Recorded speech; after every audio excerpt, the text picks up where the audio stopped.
Welcome to Pond. My name is Mitch Stein. I'm the co-founder, CEO, and Chief Impact Officer. We want to make tech work for good. So we're highlighting and uplifting the critical parts of the impact technology ecosystem through human conversations with the leaders and shapers of the industry. Let's jump in. Meet Kellie Brown. Kellie is a lifelong changemaker, starting her career in frontline impact work and now bringing better tech to the underserved and underestimated communities in need with SpreadKarma. Thanks for joining us, Kellie. If you could go ahead and introduce yourself and your company. Sure. My name is Kellie Brown, and I'm the CEO of SpreadKarma. SpreadKarma is a fundraising and donation platform for the advancement of underserved communities. Awesome. What originally moved you to found a company serving the nonprofit sector? So the nonprofit sector is really near and dear to me. Well, for the last 5 years, I've worked in nonprofit management, and that's really been where I've understood the pain point of fundraising the most.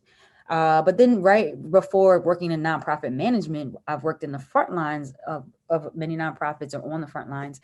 And, the number one reason why I'm in this nonprofit sector right now is because as a young person growing up in Philly, I saw firsthand the need for fundraising, the need for funding for many causes, for many programs that affected me as a young person.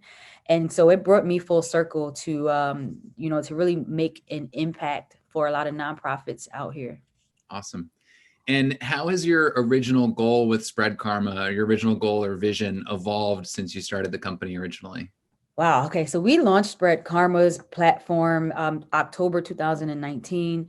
And, that day was a special day. We were able, as an organization, we were able to help, I think, 3 nonprofits at that time raise a few $1,000s in a matter of minutes when we launched our platform. And it really helped us understand the important connection between the giving community out here and donors who care and are looking for causes to give to, and then also the change makers leading these nonprofits, doing the work, and the need for awareness. So that way the donors could actually make the connection. And so SpreadKarma's platform evolved in just 14, 15 months later into a platform that connects donors with change makers. And we also provide fundraising education for the change makers. And that's been one of the biggest pivots that have helped us evolve since we've launched. Sure, that's awesome. So now there's obviously a number of fundraising platforms out there for people to use. What do you feel like is the biggest differentiator of SpreadKarma versus others in the space? We focus specifically on the underserved and underrepresented and underestimated communities. If you are a nonprofit or even a social entrepreneur or a change maker in your community that has an idea or a need to fundraise for a cause that is directly impacting social impact in underserved communities, SpreadKarma is the platform for you to fundraise. We have donors that are looking to support those causes, and we're working every day to cultivate a giving community around those issues. The second thing that sets SpreadKarma apart from other crowdfunding platforms is that we are a family. You become a comrade, right? And that's special because a comrade means we now want to hear and understand your pain point. We want to know what are the reasons why you're having issues, finding funding elsewhere or creating awareness elsewhere. And so we like to say we're a hands-on fundraising platform. Every person that starts a campaign on our platform really does have a personal connection with the member of our team. And we believe, after talking to many of our users, that's a number one advantage or a differentiator for us. We got the hands-on approach. We actually talk through your fundraising initiatives, your impact. And the third thing I would say that's different is we care about impact. And I'm not to say no other crowdfunding or fundraising platforms don't, but what that means to SpreadKarma is the impact that the dollar will make is important to us. We want to understand what a donor is going to, what that donor's contribution is going to do for your organization. For you, I know you've done an immense amount of work personally in this space, but just on a personal note, is there a specific cause or organization or event that really sticks out in your mind as a special or favorite memory? Well, one thing that sticks out to me in this last 14 months is two things. The one is the creation of Spread Good Karma Day, which I believe is something that will, live far beyond Spread Karma. Spread Good Karma Day is August 1st, but it's the kickoff for Black Philanthropy Month. And it's a time for us to celebrate giving and celebrate Black giving or supporting causes and lifting up causes that affect our community. But Mitch, I also want to just highlight that spreadkarma.org, although it's minority owned and Black owned, it's not just for the minority community. So I want to make that known as well, that we're an inclusive platform, all, from start to finish, as long as your cause is impacting a community that is underserved and underrepresented. Totally. That's awesome. So I guess more on like industry and themes. I'd be curious to know from your perspective, since you've been on the front lines and work with so many of these organizations, for grassroots nonprofits, why do you feel like maximizing digital tools remains such a hurdle? So for grassroots nonprofits, that technology barrier is a hurdle for many reasons, but I'm realizing that there was an archaic way of receiving donations before 2010. Most of the crowdfunding industry and businesses came about right at that era. So many of these grassroots organizations are still handling business, in that post-technology era where you come to an event and you may physically pay cash, or if it's around donor management or board management, it's a simple tool that was used and introduced a long time ago that just never got revolutionized. These tools now that you can just at a click of a button send a thank you message, or tools now to help with donor management and staff relations now is really just beautiful to see.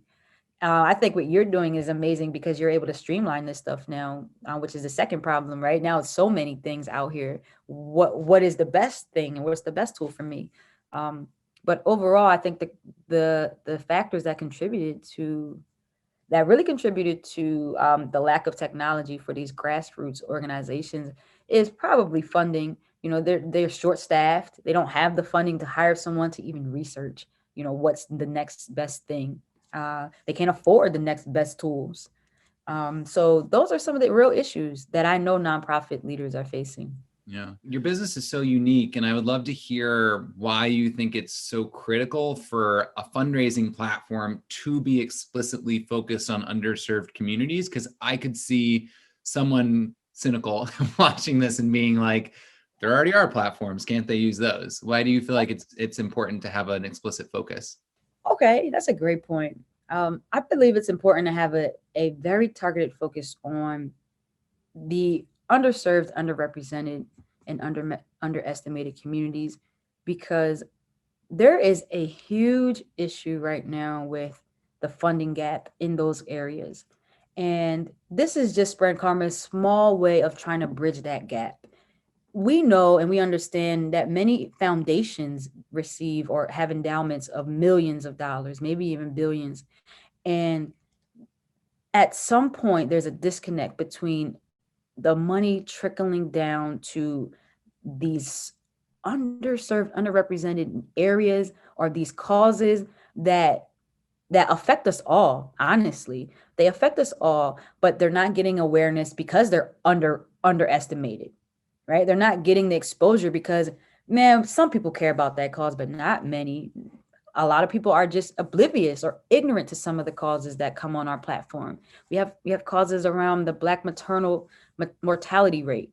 These are causes that affect us all, and if they're fully funded, will save lives. So I believe that Spread Karma will bring awareness to many of these causes and begin to streamline the giving community, and in particular, the Black giving community that's out here. There's a lot of Black philanthropists out here, and they give, and if they don't give, they may want to give, but just don't understand where to give.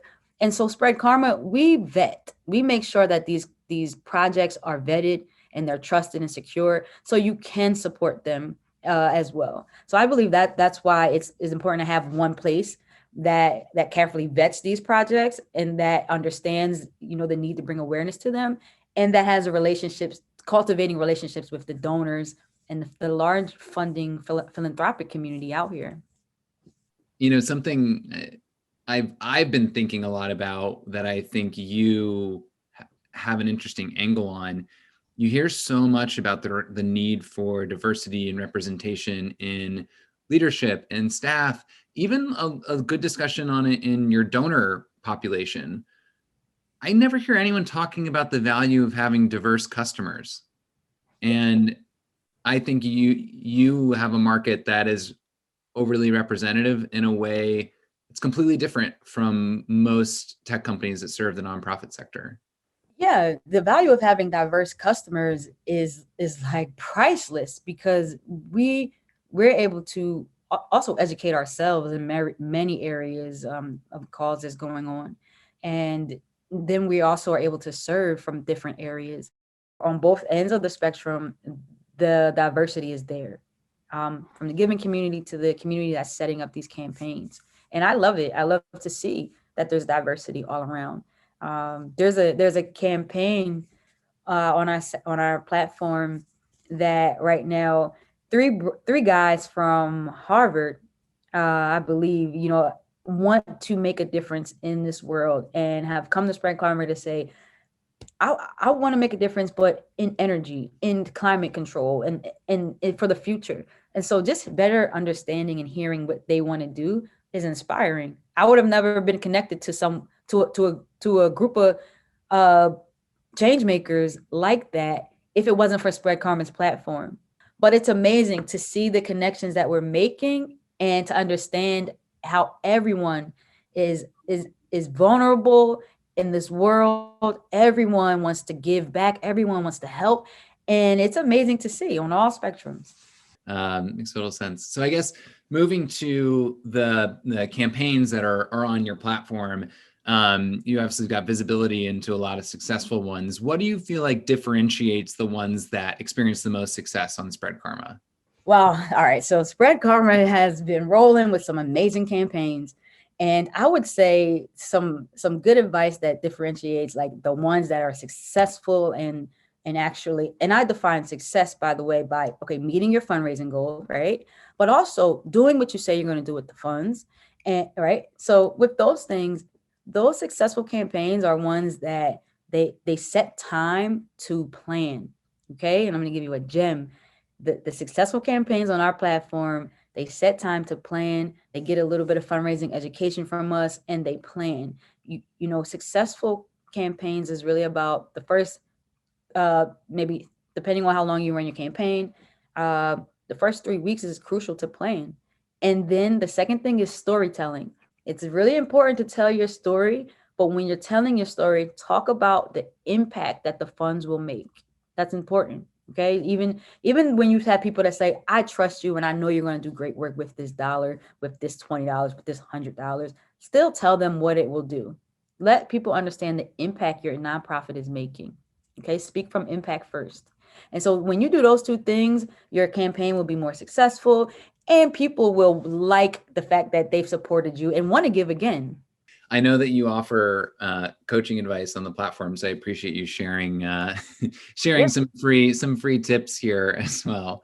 And so I would also be curious to know, and we've talked about this before, like how can stakeholders in the nonprofit tech sector make sure we're all doing a better job of improving BIPOC and queer representation at all parts of all stakeholders?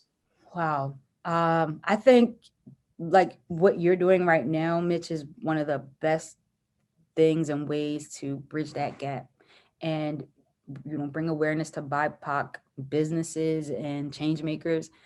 creating platforms for people to give awareness, to talk about what they're doing is one of the best ways. Pulling them in to panels and summits and conferences. This is the way that we begin to bridge that gap, share services across the board. And I think we all have that responsibility to do that whenever needed. Some things on social media that can be done is, I love the concept of like shadowing your social media for a day. So like we switch accounts and we kind of like share, awareness about each other's platform, things like that. Let's get creative and have fun, you know. I love that idea. That's awesome. You mentioned that, you really need to be fundraising. And I know that's a massive problem in the space is those funding gaps for, Black-led startups that you hear these like despicable numbers on. Do you mind sharing a little bit about like what the challenges have been and just a little bit about their experience? Right now, as a Black woman founder of a tech company, there has been so many challenges in just trying to move forward, but there has also been a lot of support coming my way. And so I think it is about the mindset of the founder at this stage, to just keep pushing forward. You will hear no's, you will hear a lot of skepticism, you will hear a lot of defeat, but then there are people who understand the importance of economic empowerment, leveling the playing field. The fact that like Mitch, you can articulate that the product and the platform is needed and there's some advantages. Like there should be VCs and investors, really interested in the SpreadKarma platform. But I find that there's gatekeepers in every industry. There are steps you have to take, and we're taking those steps. And all I can say is I appreciate the fact that we're able to take those steps. We're in a few accelerators, we have mentors, and we have an amazing community that is supporting the platform without the VC backing. And so I'm really fortunate to be, a minority founder right here where I am right now. And I'm looking forward to the journey, to be honest. Kellie, thank you so much for being really open and sharing a lot. And this has been unbelievably informative. And I just always love chatting with you. So thanks for joining us. Thank you for doing this, Mitch. I love what you are doing. So keep at it. And thank you for having me on here. Thank you. Thanks for coming by. Be sure to visit joinpond.com and jump in when you're ready.